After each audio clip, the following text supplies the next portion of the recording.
नमस्कार हरि प्रेमियों, आपका हमारे YouTube चैनल में स्वागत है। हरि प्रेमियों, कैसे हैं आप? उम्मीद है आप सब अच्छे होंगे। आइए आज का प्रसंग शुरू करते हैं। आज का प्रसंग है श्रीमद् भगवद गीता का 12वां अध्याय। हरि प्रेमियों, उससे पहले अगर आप हमारे चैनल पर नए हैं तो प्लीज चैनल को सब्सक्राइब जरूर कर लीजिए और बेल आइकन को जरूर दबा लीजिए ताकि आप तक हमारे सारे नोटिफिकेशन पहुंच सके। हरि प्रेमियों, आपका एक भी सब्सक्राइब हमारे लिए बेहद मायने रखता है। आइए श्रवण करते हैं श्रीमद् भगवद गीता का 12वां अध्याय। हरि प्रेमियों, श्री भगवान ने चौथे अध्याय के 33वें और 34वें श्लोक में ज्ञान योग की श्रेष्ठता बताते हुए ज्ञान प्राप्ति के लिए प्रेरणा की। फिर ज्ञान की महिमा का वर्णन किया। उसके बाद फिर 5वें अध्याय के 16वें, 17वें और 24वें से 26वें श्लोक तक, छठे अध्याय के 24वें से 28वें श्लोक तक, 8वें अध्याय के 11वें से 13वें श्लोक तक निर्गुण और निराकार की उपासना का महत्व बताया। छठे अध्याय के 47वें श्लोक में साधक भक्त की महिमा बताई। 7वें अध्याय में 11वें अध्याय तक जगह जगह अहम माम आदि पदों द्वारा विशेष रूप से सगुण साकार एवं सगुण निराकार की उपासना का महत्व बताया गया। अंत में 11वें अध्याय के 54वें, 55वें श्लोकों में अनन्य भक्ति की महिमा फल सहित उसके स्वरूप का वर्णन किया गया। आइए जानते हैं फिर भगवान की उपासना करने वाले और निर्गुण ब्रह्म की उपासना करने वाले दोनों में से कौन से उपासक श्रेष्ठ है। इसी जिज्ञासा को लेकर अर्जुन ने भगवान श्री कृष्ण से प्रश्न किया। अर्जुन बोले, जो भक्ति इस प्रकार 11वें अध्याय के 55वें श्लोक के अनुसार निरंतर आप में लगे रहकर आप सगुण साकार की उपासना करते हैं और जो अविनाशी निर्गुण निराकार की उपासना करते हैं, उन दोनों में उत्तम योग वेता कौन है? श्री भगवान बोले, मुझ में मन को लगाकर नित्य निरंतर मुझ में लगे हुए जो भक्त परम श्रद्धा से युक्त होकर मेरी सगुण साकार की उपासना करते हैं, वे मेरे मत में सर्वश्रेष्ठ योगी हैं। और जो अपने इंद्रिय समूह को भली भांति वश में करके चिंतन में न आने वाले, सब जगह परिपूर्ण देखने में न आने वाले, निर्विकार अचल ध्रुव अक्षर और अव्यक्त की तत्परता से उपासना करते हैं, वे प्राणी मात्र में हित में प्रीति रखने वाले और सब जगह समबुद्धि वाले मनुष्य मुझे ही प्राप्त होते हैं।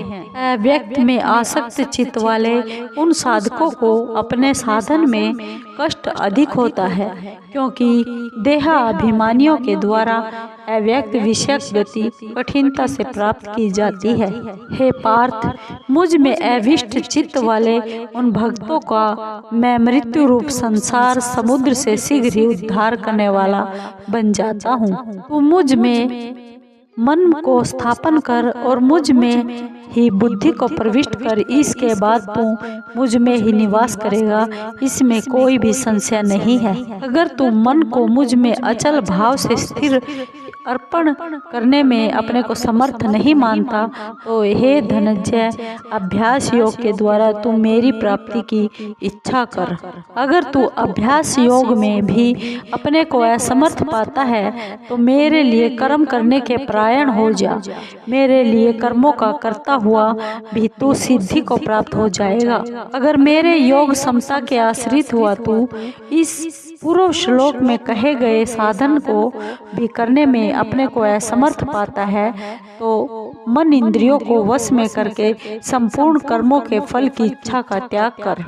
अभ्यास से शास्त्र ज्ञान श्रेष्ठ है, शास्त्र ज्ञान से ध्यान श्रेष्ठ है और ध्यान से भी सब कर्मों के फल की इच्छा का त्याग श्रेष्ठ है, क्योंकि त्याग से तत्काल ही परम शांति प्राप्त हो जाती है। सब प्राणियों में द्वेष भाव से रहित और मित्र भाव वाला तथा दयालु भी और ममता रहित, अहंकार रहित, सुख दुख की प्राप्ति में सम, क्षमाशील, निरंतर संतुष्ट, योगी शरीर को वश में किए हुए, दृढ़ निश्चय वाला, मुझ में अर्पित मन बुद्धि वाला जो मेरा भक्त है वह मुझे प्रिय है। अर्जुन, जिसे कोई भी प्राणी उद्विग्न यानी क्षुब्ध नहीं होता और जो स्वयं भी किसी प्राणी से उद्विग्न नहीं होता तथा जो हर्ष, अमर्ष, ईर्ष्या, भय, उद्वेग, हलचल से रहित है वह मुझे प्रिय है। जो अपेक्षा, आवश्यकता से रहित, बाहर भीतर से पवित्र,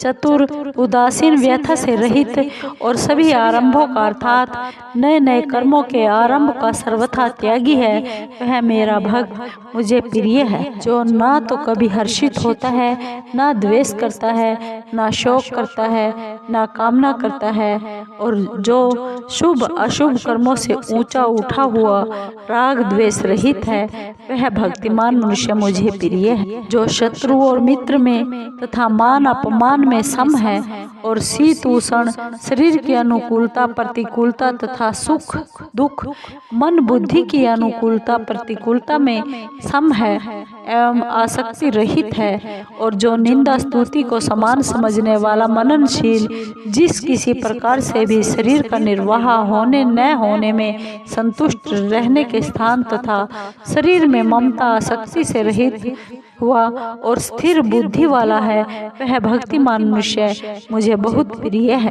परंतु जो मुझ में श्रद्धा रखने वाले और मेरे परायण हुए भक्त इस धर्म में अमृत का जैसा कहा है भली भांति सेवन करते हैं वे मुझे अत्यंत प्रिय है। प्रेमियों, श्रीमद् भगवद गीता का 12 अध्याय समाप्त हुआ। हरि प्रेमियों, आपको यह अध्याय, ये वीडियो कैसी लगी? अगर आपको अच्छी लगी हो तो प्लीज़ चैनल को सब्सक्राइब कीजिए, लाइक कीजिए, शेयर कीजिए और कमेंट जरूर कीजिए। धन्यवाद। जय श्री कृष्ण।